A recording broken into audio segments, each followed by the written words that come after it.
সরাসরি অযোধ্যায় নজর রাখবো, বক্তব্য রাখছেন প্রধানমন্ত্রী। पूज्य संत समाज, यहां पधारे सभी भक्तगण, देश और दुनिया से इस ऐतिहासिक पल के साक्षी बन रहे कोटि कोटि राम भक्त, देवी और सज्जनों, आज अयोध्या नगरी भारत की सांस्कृतिक चेतना के एक और उत्कर्ष बिंदु की साक्षी बन रही है। आज संपूर्ण भारत, संपूर्ण विश्व राममय है।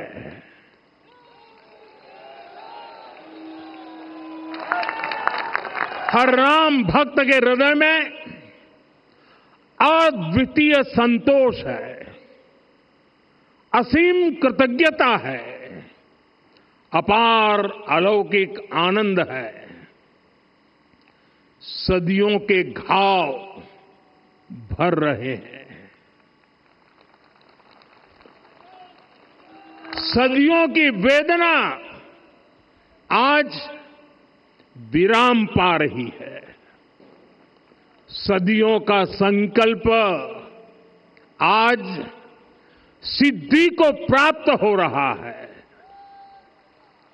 आज उस यज्ञ की पूर्णाहुति है जिसकी अग्नि 500 वर्ष तक प्रज्वलित रही, जो यज्ञ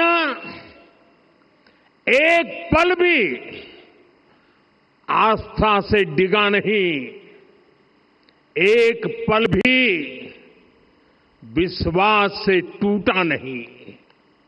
आज भगवान श्री राम के गर्भगृह की अनंत ऊर्जा, श्री राम परिवार का दिव्य प्रताप इस धर्म ध्वजा के रूप में इस दिव्यतम भव्यतम मंदिर में प्रतिष्ठापित हुआ है।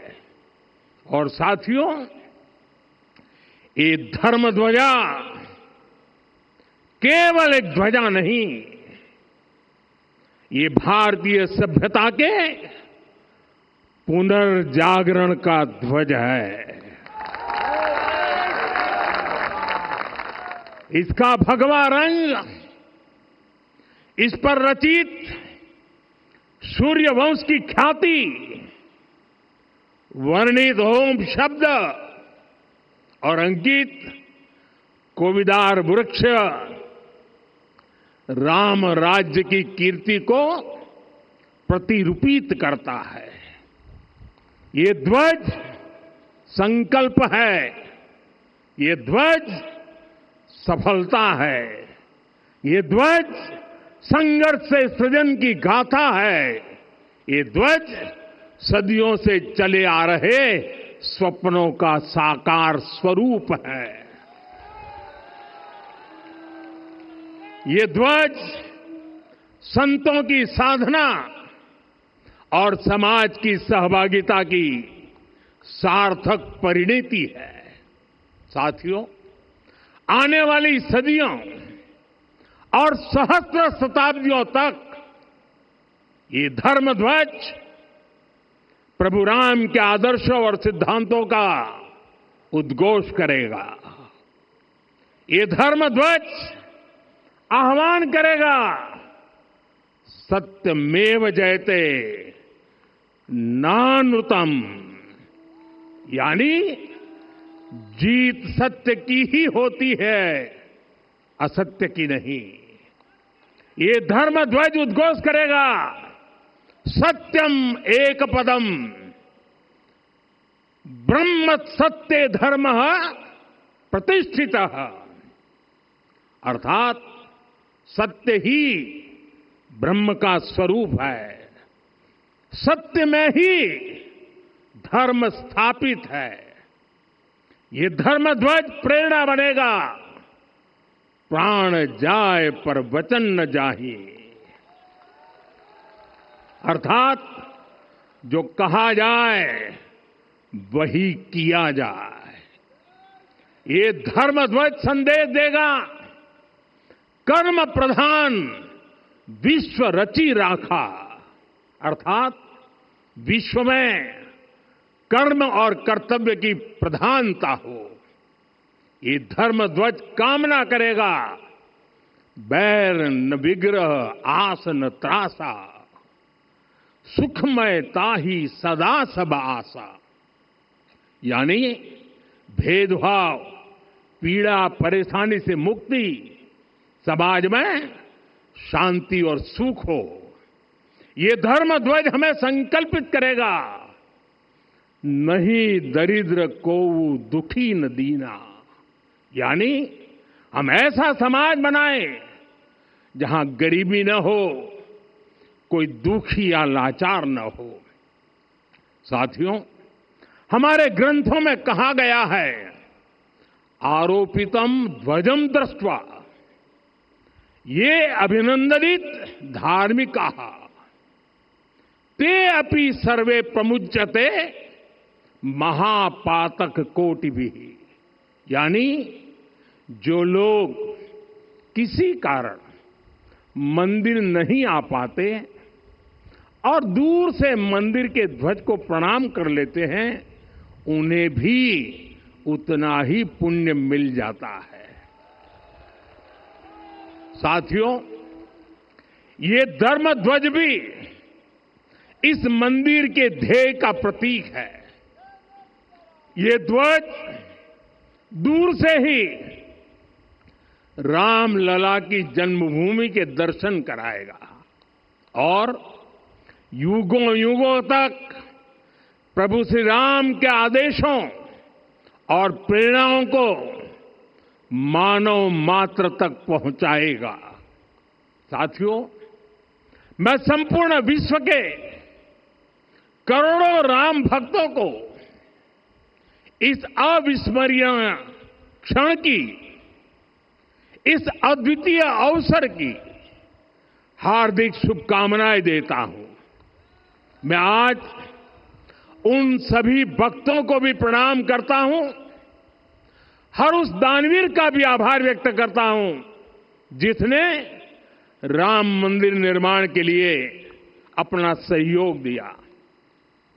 मैं राम मंदिर के निर्माण से जुड़े हर श्रमवीर, हर कारीगर, हर योजनाकार, हर वास्तुकार, सभी का अभिनंदन करता हूं। साथियों, अयोध्या वह भूमि है जहां आदर्श आचरण में बदलते हैं। यही वह नगरी है जहां श्री श्री राम ने अपना जीवन पथ शुरू किया था। इसी अयोध्या ने संसार को बताया कि एक व्यक्ति कैसे समाज की शक्ति से, उसके संस्कारों से पुरुषोत्तम बनता है। जब श्री राम अयोध्या से वनवास को गए तो वे युवराज राम थे, लेकिन जब लौटे तो मर्यादा पुरुषोत्तम बनकर के आए और उनके मर्यादा पुरुषोत्तम बनने में महर्षि वशिष्ठ का ज्ञान, महर्षि विश्वामित्र की दीक्षा, महर्षि अगस्त्य का मार्गदर्शन, निषाद राज की मित्रता, मां शबरी की ममता, भक्त हनुमान का समर्पण, इन सब की अनगिनत ऐसे लोगों की महत्वपूर्ण भूमिका रही है। साथियों, विकसित भारत बनाने के लिए भी समाज की इसी सामूहिक शक्ति की आवश्यकता है। मुझे बहुत खुशी है कि राम मंदिर का दिव्य प्रांगण भारत के सामूहिक सामर्थ्य की भी चेतना स्थली बन रहा है। यहां सप्त मंदिर बने हैं।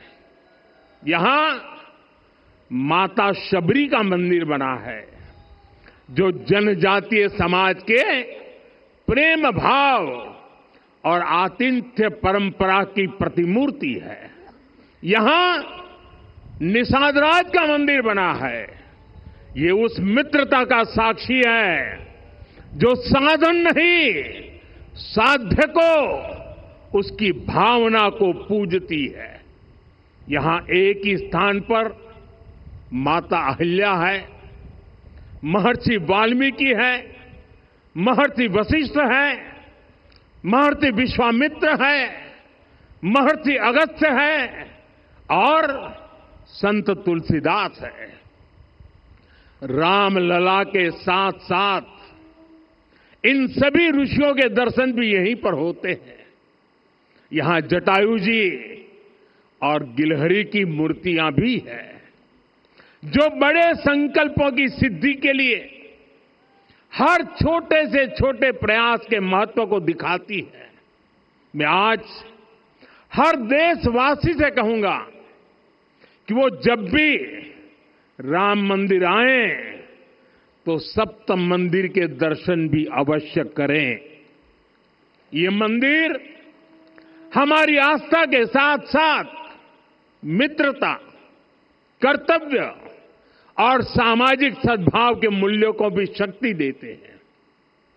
साथियों, हम सब जानते हैं हमारे राम भेद से नहीं, भाव से जुड़ते हैं। उनके लिए व्यक्ति का कुल नहीं, उसकी भक्ति महत्वपूर्ण है। उन्हें वंश नहीं, मूल्य प्रिय है। उन्हें शक्ति नहीं, सहयोग महान लगता है। आज हम भी उसी भावना से आगे बढ़ रहे हैं। पिछले 11 वर्षों में महिला, दलित, पिछड़े, अति पिछड़े, आदिवासी, वंचित, किसान, श्रमिक, युवा, हर वर्ग को विकास के केंद्र में रखा गया है। जब देश का हर व्यक्ति, हर वर्ग, हर क्षेत्र सशक्त होगा, तब संकल्प की सिद्धि में सबका प्रयास लगेगा और सबके प्रयास से ही 2047 जब देश आजादी के 100 साल मनाएगा, हमें 2047 तक विकसित भारत का निर्माण करना ही होगा। साथियों, रामलला की प्राण प्रतिष्ठा के ऐतिहासिक अवसर पर मैंने राम से राष्ट्र के संकल्प की चर्चा की थी। मैंने कहा था कि हमें आने वाले 1000 वर्षों के लिए भारत की नींव मजबूत करनी है। हमें याद रखना है, जो सिर्फ वर्तमान का सोचते हैं वो आने वाली पीढ़ियों के साथ अन्याय करते हैं। हमें वर्तमान के साथ साथ भावी पीढ़ियों के बारे में भी सोचना है, क्योंकि हम जब नहीं थे ये देश तब भी था, जब हम नहीं रहेंगे ये देश तब भी रहेगा। हम एक जीवंत समाज है, हमें दूरदृष्टि के साथ ही काम करना होगा। हमें आने वाले दशकों, आने वाली सदियों को ध्यान में रखना ही होगा। और साथियों, इसके लिए भी हमें प्रभु राम से सीखना होगा। हमें उनके व्यक्तित्व को समझना होगा।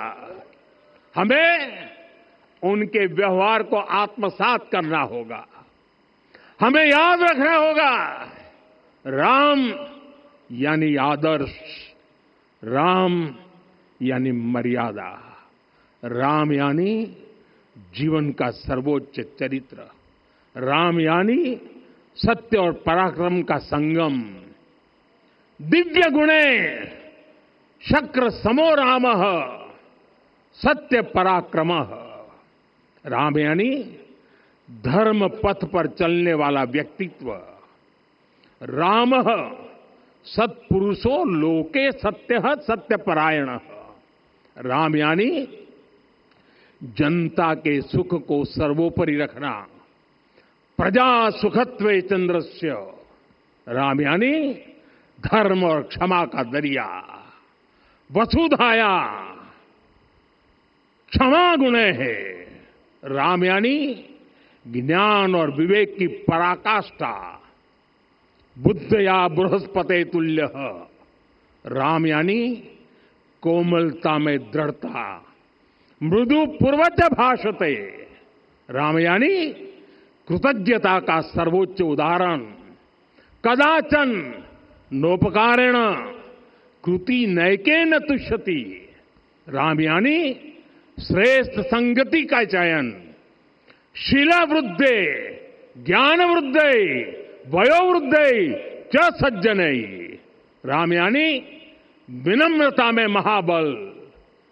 वीर्यवान च वीर्येण महता स्वेन विस्मितः। राम यानी सत्य का अडिग संकल्प। न च अनुत्र कथो विद्वान।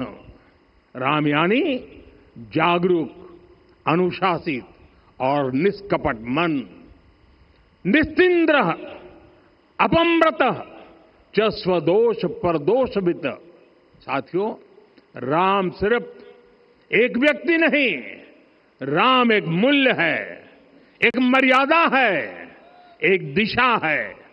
अगर भारत को साल 2047 तक विकसित बनाना है, अगर समाज को सामर्थ्यवान बनाना है, तो हमें अपने भीतर राम को जगाना होगा। हमें अपने भीतर के राम की प्राण प्रतिष्ठा करनी होगी। और इस संकल्प के लिए आज से बेहतर दिन और क्या हो सकता है। साथियों, 25 नवंबर का यह ऐतिहासिक दिन अपनी विरासत पर गर्व का एक और अद्भुत क्षण लेकर आया है। इसकी वजह है धर्म ध्वजा पर अंकित कोविदार वृक्ष।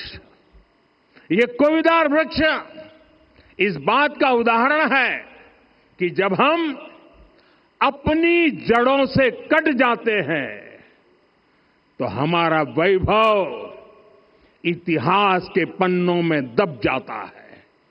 साथियों, जब भरत अपनी सेना के साथ चित्रकूट पहुंचे तो लक्ष्मण ने दूर से ही अयोध्या की सेना को पहचान लिया। ये कैसे हुआ, इसका वर्णन वाल्मीकि जी ने किया है। और वाल्मीकि जी ने क्या वर्णन किया है?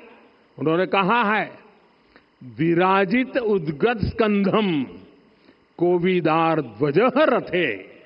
लक्ष्मण कहते हैं, राम, सामने जो तेजस्वी प्रकाश में विशाल वृक्ष जैसा ध्वज दिखाई दे रहा है, वही अयोध्या की सेना का ध्वज है। उस पर कोविदार का शुभ चिन्ह अंकित है।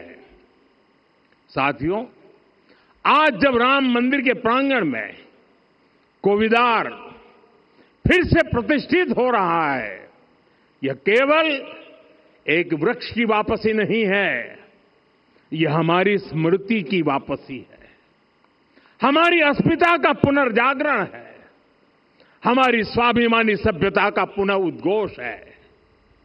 कोविदार वृक्ष हमें याद दिलाता है कि जब हम अपनी पहचान भूलते हैं तो हम स्वयं को खो देते हैं, और जब पहचान लौटती है तो राष्ट्र का आत्मविश्वास भी लौट आता है। और इसलिए मैं कहता हूं, देश को आगे बढ़ना है तो अपनी विरासत पर गर्व करना होगा।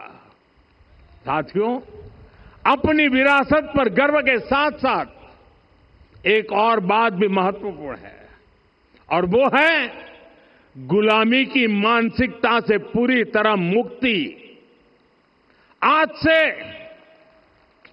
190 साल पहले 190 साल पहले साल 1835 में 1835 में मैकाले नाम के एक अंग्रेज ने भारत को अपनी जड़ों से उखाड़ने के बीज बोए थे।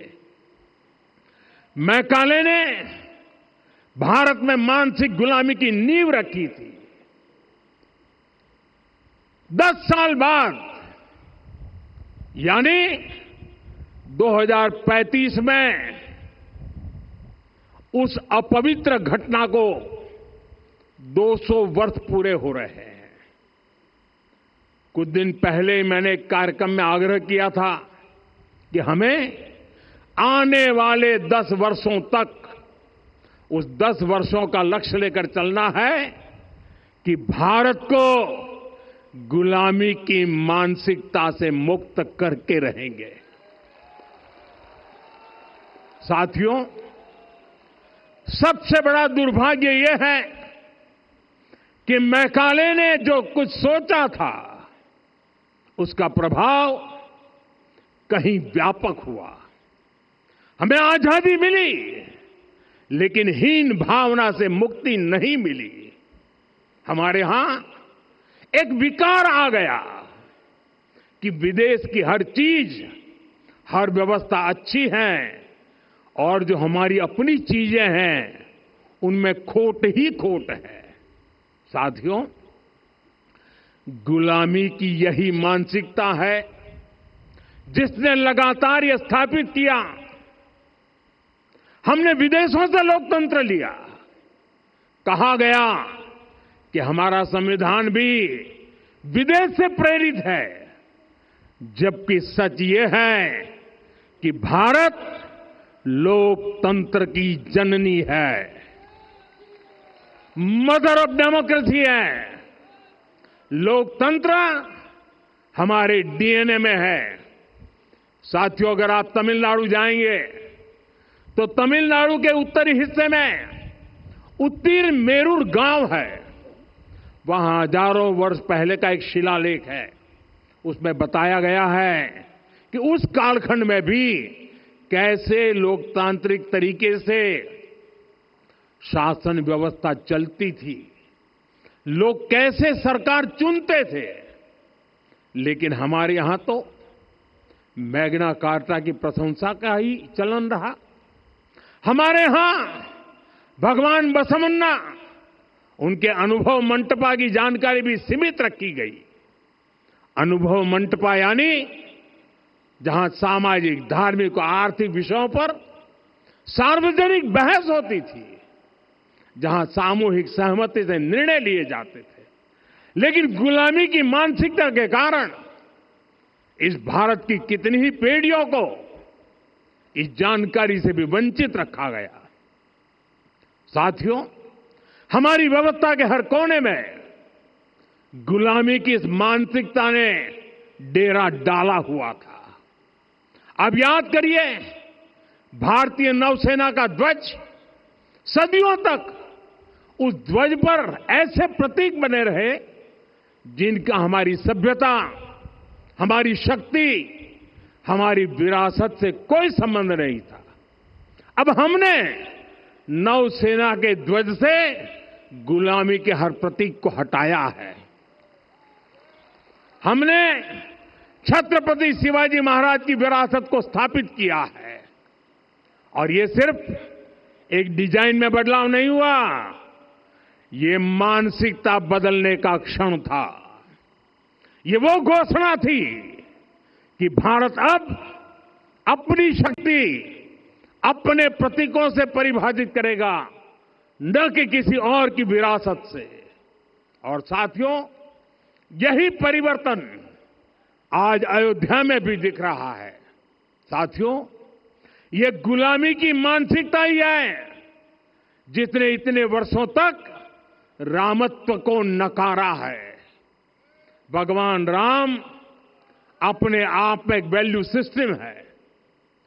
ओरछा के राजा राम से लेकर रामेश्वरम के भक्त राम तक और शबरी के प्रभु राम से लेकर मिथिला के पाहुन राम जी तक भारत के हर घर में हर भारतीय के मन में और भारतवर्ष के हर कण कण में राम है।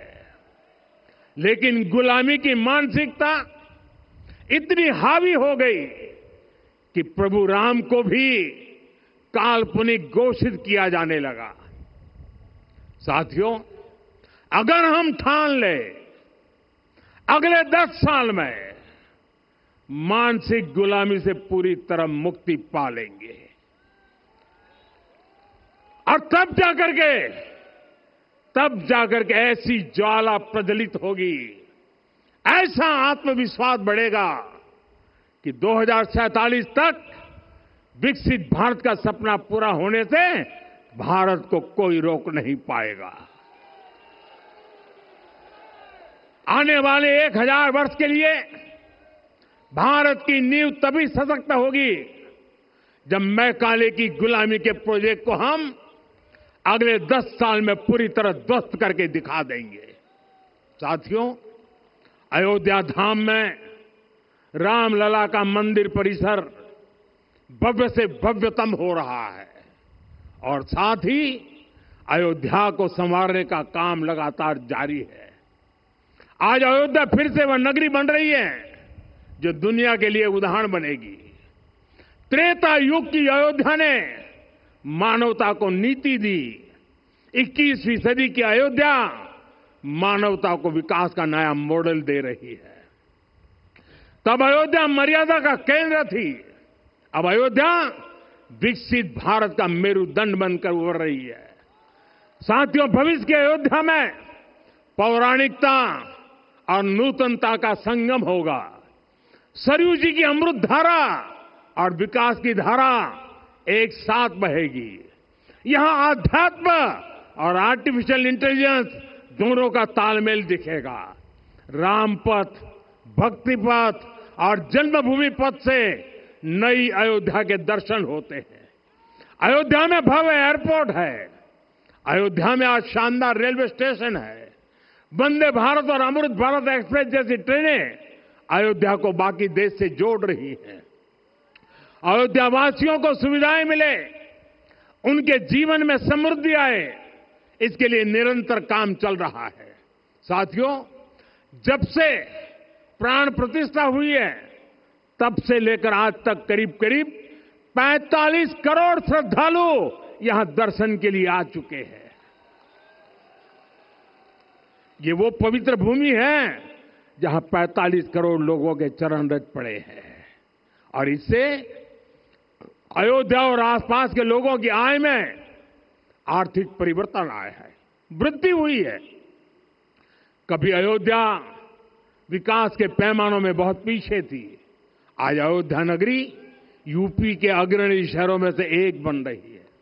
साथियों, 21वीं सदी का आने वाला समय बहुत महत्वपूर्ण है।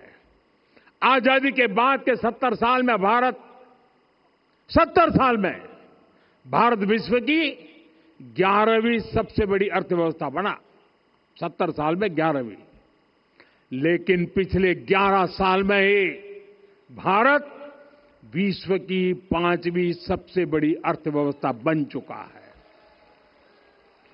और वो दिन दूर नहीं जब भारत विश्व की 3री सबसे बड़ी अर्थव्यवस्था भी बन जाएगा। आने वाला समय नए अवसरों का है, नई संभावनाओं का है और इस अहम कालखंड में भी भगवान राम के विचार ही हमारी प्रेरणा बनेंगे।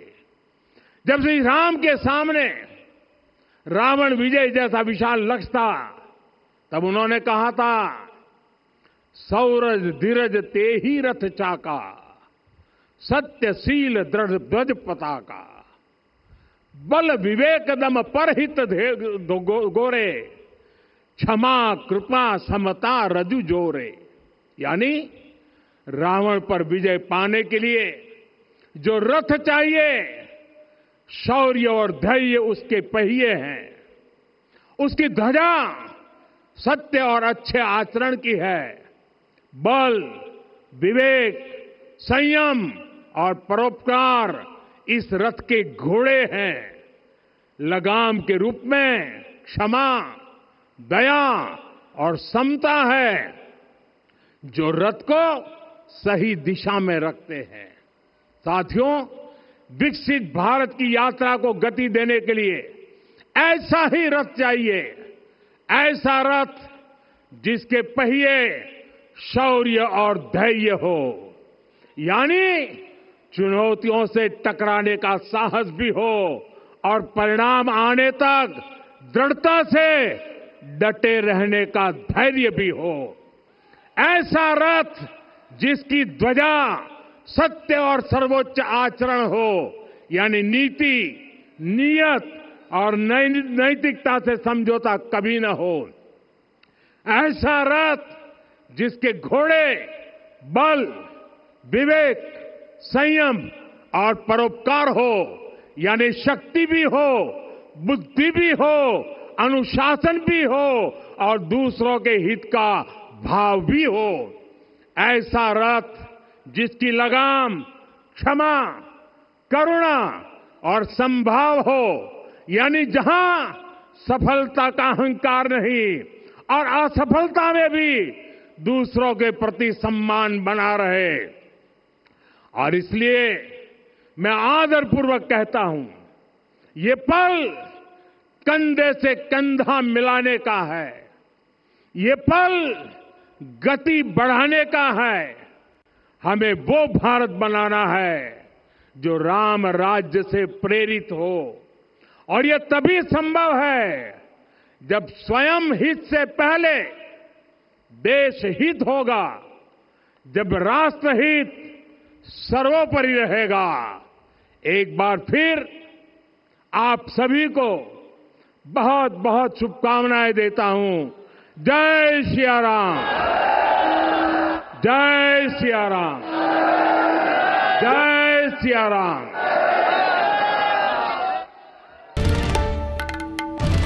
বাংলার আওয়াজ, বাঙালির আবেগ, জি 24 ঘন্টা।